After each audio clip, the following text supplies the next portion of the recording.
This is a 2003 Pontiac Vibe GT.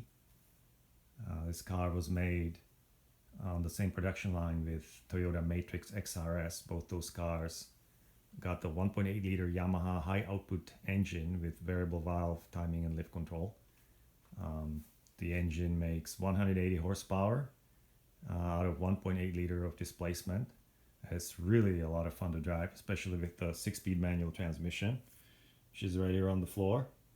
And the reason for that is this car developed a clutch vibration issue, rather severe. So I wanted to take it apart and see what's going on with it sooner than later. Anyway, this is what I discovered. The clutch disc, the friction material on the clutch disc is gone. It's not just worn out, it's completely gone. I don't know where it went.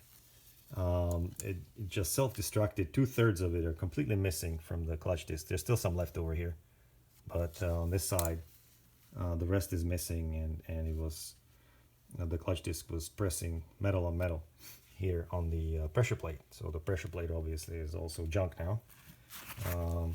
The other side is not as bad. Matter of fact, there's no friction material missing, but it doesn't matter because this side is complete junk. Now, this part is clearly not the original.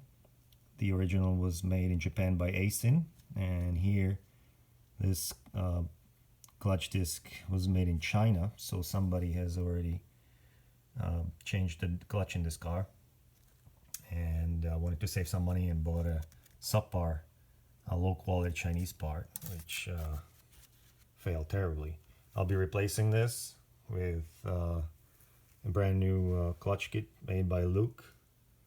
Here's the new disc and the new pressure plate. This is not made in China, so I'm hoping this will last a lot longer. Anyway, the moral of the day is do not use cheap Chinese parts on your good quality Japanese vehicle.